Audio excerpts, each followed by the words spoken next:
ကျမ်းစာထဲမှာရှိတဲ့အတိုင်းပေါ့နော်ကျမ်းစာထဲမှာဘယ်လိုပြောထားလဲဆိုတော့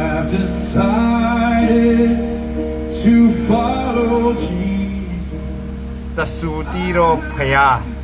ဆိုတဲ့အရာနဲ့ပတ်သက်ပြီးတော့ပြောပြမယ်ဖြစ်ပါတယ်ကျမ်းစာအရာဆိုရင်ကျမ်းစာထဲမှာကအဖေရှိတယ်သားရှိတယ်ဒါပဲအဖေရှိတယ်သားရှိတယ်အဖေဆိုတာကကျမ်းစာထဲမှာအဖေဆိုတာကခမေးတော်ကိုပြောတာဖယားကိုပြောတာအဖေသားဆိုတာကလူကိုပြောတာမင်းနဲ့အခုကြည့်နေတဲ့ခင်များနဲ့ကျွန်တော်ဟာသားနေရာမှာနေခဲ့လို့ဖယားအဖေရဲ့ဖန်ဆင်းထားခဲ့တာဖြစ်လို့သားနေရာမှာဖယားထားလို့အဖေသားအဖေရဲ့ဝိညာဉ်တော်နဲ့ပတ်သက်ပြီးတော့သူကလူကိုဖန်ဆင်းတဲ့အတွက်ကြောင့်ကျွန်တော်တို့ဟာနှုတ်ကပတ်တော်နဲ့ဖန်ဆင်းတဲ့အတွက်ကြောင့်အဲ့ဒါကြောင့်ကျွန်တော်တို့ကသားနေရာမှာနေခဲ့တယ်အဲ့ဒါကြောင့်သားလို့ခေါ်ပါတယ်ယေရှုကိုသားနာမည်ရတာအဲ့ဒါကြောင့်ဖြစ်ပါတယ်ဖယားဆိုတာကအဖေကိုပြောတာပါဖန်ဆင်းသူဖယားတခင်ဖေကိုခမေးတော်လို့ခေါ်ပါတယ်အဲ့ဒါကိုနောက်တန်ရှင်းတော်ဝိညာဉ်တော်ကြတော့ဘယ်လိုခေါ်လဲဆိုတော့တန်ရှင်းတော်ဝိညာဉ်တော်ကြတော့တန်ရှင်းတော်ဝိညာဉ်တော်ကြတော့သူကဒီဖယားရဲ့တန်ရှင်းတဲ့အကြောင်းကိုဆိုတော့တာဖြစ်ပါတယ်ဖယားဆိုတာကအဖေဆိုတာဖယားဆိုတာကတကယ့်ကိုတန်ရှင်းပါဝါမြင့်ပြီးတော့ကြောက်စရာကောင်းတော့လို့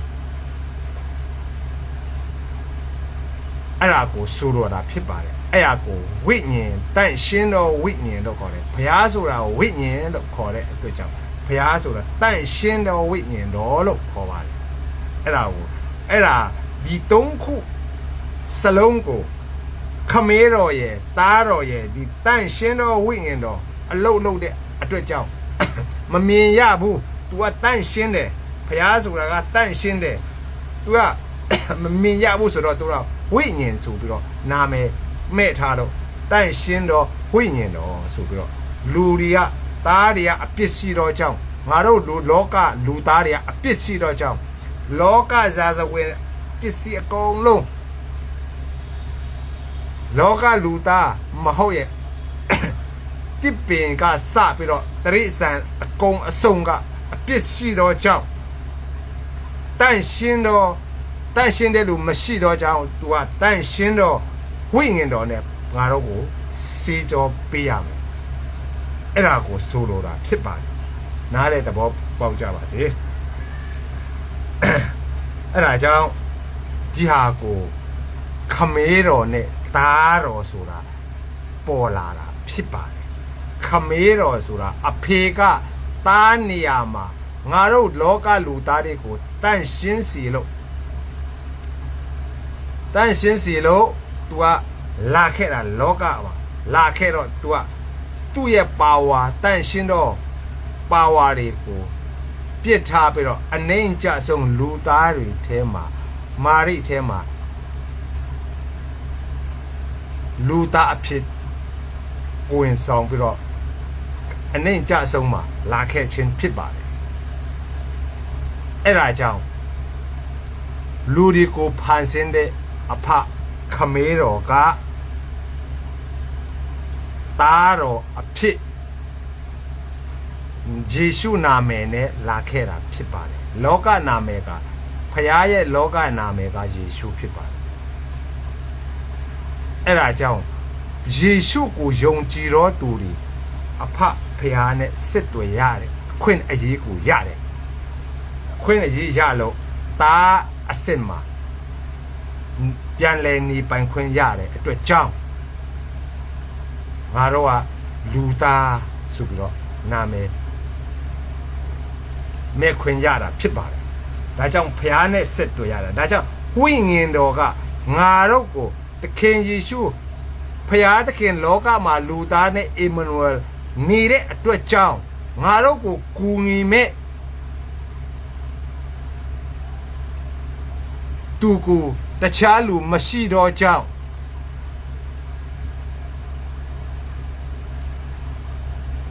ဖျားကိုယ်တိုင်ငါပေးလိုက်မယ်မင်းတို့ကိုငြိမဲ့လူသားတွေဝိညာဉ်တော်ဆိုပြီးတော့မင်းတို့ကိုငါမပြစ်ထားဖို့မင်းတို့ကိုငါကူငြိပါမယ်ဆိုပြီးတော့ဝိညာဉ်တော်နဲ့ဝိညာဉ်တော်နာမယ်တဲ့တန်ရှင်းတော်ဝိညာဉ်တော်နဲ့အတူတူငါတို့နေခဲ့ခြင်းဖြစ်ပါတယ်အဲ့ဒါလိုဒီနားတဲ့သဘောပေါက်ကြပါစေဘယ်လူသားမှဆိုသခင်ယေရှုကိုယုံကြည်တဲ့လူတိုင်းကတန်ရှင်းတော်ဝိညာဉ်တော်နဲ့ပြောင်းလဲခြင်းကိုရတယ်အဟောင်းစိတ်ဓာတ်ပြီးခဲ့တဲ့အဟောင်းစိတ်ဓာတ်တွေကိုစဉ်းစားတဲ့စိတ်ဓာတ်တွေကိုပယ်ချပြီးတော့တန်ရှင်းတော်ဝိညာဉ်တော်နဲ့အတူနေခွင့်ရတဲ့အတွက်ကြောင့်ငါတို့ကတန်ရှင်းတော်ဝိညာဉ်တော်ရဲ့ဖျားသားဖြစ်သွားတာဖြစ်ပါတယ်အဲ့ဒါကိုတဆူတီးတော်ဖျားလို့ခေါ်ပါတယ်တန်ရှင်းတော်ဝိညာဉ်တော်နဲ့ငါတို့နေပြီဆိုတာနာလိုတွေကနားလေသဘောပေါက်လို့ရှိရင်အဖေရဲ့သားရဲ့တန်ရှင်းတော်ဝိညာဉ်တော်ရဲ့လူသားတဲ့တဆူတီးပဲဖြစ်ပါတယ်အဲ့ဒါကြောင့်တဆူတီးတော်ဖျားဆိုတာပိုင်ဆိုင်ခွင့်ရခြင်းဖြစ်ပါတယ်လူတွေကအာမင်အဖေရဲ့သားဒါကြောင့်လူကိုဖန်ဆင်းတဲ့အချိန်မှာမိမုန်းကိုယူပြီးတော့ယေဝအတက်အဲ့ဒါကိုနှုတ်ကပတ်တော်နဲ့ဖန်ဆင်းခြင်းငါတို့ကဖျားသခင်ကလူသားဖြစ်တဲ့အတွက်ကြောင့်ငါတို့ကိုလူသားအတွက်သူ့ရဲ့အတက်နှုတ်ကပတ်တော်နဲ့အတက်မို့ပြီးလူသားအဖြစ်ဖန်ဆင်းတာဖြစ်ပါတယ်အဲ့ဒါကြောင့်ငါတို့ဒီအပြစ်တွေနဲ့မကင်းကွာခင်သူ့သားဖြစ်တဲ့အတွက်ကြောင့်အေဒင်ဥယျာဉ်ကနေအနေပယ်ခြင်းအပြစ်ရှိတော့အနေပယ်ခြင်းခံရတဲ့အတွက်ကြောင့်ငါတို့ကပြစ်သားနာမည်ရတဲ့အတွက်ကြောင့်အစစ်တွေမရှိတော့လို့ तू ကသားနာမည်နဲ့လာခဲ့တာဘုရားကမင်းတို့လူသားတဲ့အပြစ်မရှိတော့ဘူးငါခွင့်လွတ်လိုက်ပြီလက်ဝါးကတိုင်မှာမင်းတို့ကငါ့ကိုဘယ်လောက်ပဲလှုပ်လို့ငါခွင့်လွတ်ပါတယ်ဆိုတဲ့အပြစ်သဘောနဲ့အဲ့ဒါနဲ့ဘုရားကလာပြီးတော့ငါတို့ကိုကယ်တင်ခြင်းဖြစ်ပါတယ်အဲ့ဒါကိုယုံကြည်တဲ့လူတိုင်းမှာဘုရားသားဖြစ်တဲ့အခွင့်အရေးကိုရတယ်အာမင်အဲ့ဒါကြောင့်ဒီဟာကိုလူကိုဖန်ဆင်းတဲ့ချိန်မှာသူ့ဝိညာဉ်ဖန်ဆင်းတဲ့အတွက်ကြောင့်မိန်းမတွေလည်းလူသားရဲ့နာယိုးကနေထုတ်ပြီးတော့ဖန်ဆင်းတဲ့အတွက်ကြောင့်အဲ့ဒါအကုန်လုံးငါတို့သုံးဦးကတဆူတီးတဲ့ဖြစ်ပါတယ်မိန်းမရဲ့ယောက်ျားရဲ့ဖယားရဲ့တဆူတီးဖြစ်ပါတယ်နားလေသဘောပေါက်ကြပါစေဘုရားတခင်ကောင်းချီးပေးပါစေအာမင်အဲ့ဒါကိုနားလေသဘောပေါက်ရပါနှုတ်ကပတ်တော်အစကတည်းကနှုတ်ကပတ်တော်ရှိတယ်နောက်တန်ရှင်းတော်ဝိညာဉ်တော်နောက်သားတော်ခမဲတော်ဆိုတဲ့အရာတွေအကုန်လုံးနားလေအသွေးအသားဆိုတာလေရှိတယ်လူသားမှာအသွေးအသားကိုဆိုတာရှိတယ်အယုအသားကိုဆိုတာလည်းရှိပါတယ်အဲ့ဒါကြောင့်ဒီခန္ဓာကိုဝိညာဏခန္ဓာကိုဖြစ်တဲ့အတွက်ကြောင့်လူသားတွေဖျားနဲ့စစ်တွေတော့တဆူတီးတဲ့ဖြစ်လို့အဲ့ဒါကြောင့်ဝိညာဏခန္ဓာကိုဖြစ်ဤဆိုတာရှိပါတယ်အဲ့ဒါကြောင့်လူတွေပြောင်းလဲခိုင်းတာပြောင်းလဲသဘောပေါက်ပြီးတော့အဟောင်းကိုပြစ်ပြီးတော့အတစ်ပြန်ရှင်တဲ့အချိန်မှာ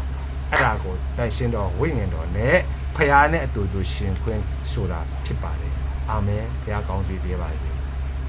အရောက်ချီတိုင်း